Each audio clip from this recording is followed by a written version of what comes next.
ಸ್ನೇಹಿತರೆ ನೋಡಿ, ನಾನು ಮನೇಲಿ ಇದ್ದಾಗ ನಾನಿವತ್ತು ನಮ್ಮ ಊರಲ್ಲಿ ಇದ್ದೆ.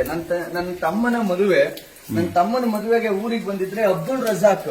ಸ್ನೇಹಿತರೆ, ನಾನು ಮತ್ತೆ ಹೇಳ್ತಾ ಇದ್ದೀನಿ, ಅಬ್ದುಲ್ ರಜಾಕ್ ಏನಿದ್ದ, ಅಬ್ದುಲ್ ರಜಾಕ್ ನನ್ನ ವಿರುದ್ಧ ಒಂದು ಸುಳ್ಳು ಆರೋಪ ಮಾಡ್ತಾನೆ. ನಾನು ಇಸ್ಲಾಂ ಧರ್ಮಗುರುಗಳಿಗೆ ಬೈದಿದ್ದೀನಿ ಅಂತ ಹೇಳಿ ಸುಳ್ಳು ಆರೋಪ ಮಾಡಿ FIR ಮಾಡಿಸಿ ನನ್ನ ತಮ್ಮನ ಮದುವೆಗೆ ಮನೆಗೆ ಬಂದಿದ್ದಾರೆ. ಇಲ್ಲಿಗೆ ಬಂದು ಅರೆಸ್ಟ್ ಮಾಡ್ತಿದ್ದಾರೆ. ನನಗೆ ಬಂದಿದ್ದು ಕೊಲೆ ಬೆದರಿಕೆ ಬಂದಿದ್ದು ನನಗೆ.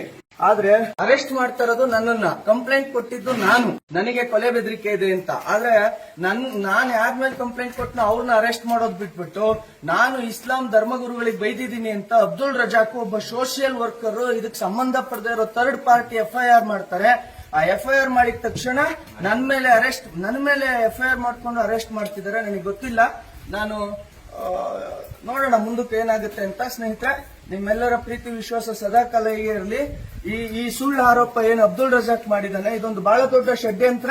ಕಾಂಗ್ರೆಸ್ ಸರ್ಕಾರಕ್ಕೆ ನಾನು ಬಹಳ ದೊಡ್ಡ ಈ ವಿಚಾರದಲ್ಲಿ ನಾನು ಮತ್ತೆ ಹೇಳ್ತಾ ಇದ್ದೀನಿ, ಸರ್ಕಾರಕ್ಕೆ ಈ ರೀತಿಯಾಗಿ ಅಧಿಕಾರವನ್ನ ದುರ್ಬಳಕೆ ಮಾಡಿಕೊಂಡು ಸುಳ್ಳು ಆರೋಪ ಮಾಡಿ ಒಬ್ಬ ಹಿಂದೂ ಹೋರಾಟಗಾರನನ್ನ ಅರೆಸ್ಟ್ ಮಾಡೋದಿದೆಯಲ್ಲ, ಇದನ್ನ ನಾನು ನೋಡ್ಕೊಳ್ತೀನಿ. ಬನ್ನಿ, ಹುಷಾರು, ಏನ್ ತೊಂದರೆ ಇಲ್ಲ.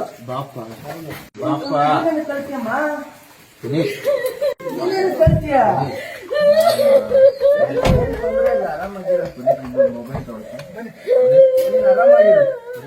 ಊರಲ್ಲಿ ಇದೆ. ಬೆಂಗಳೂರಿಂದ ಬಂದೆ ನಾನು.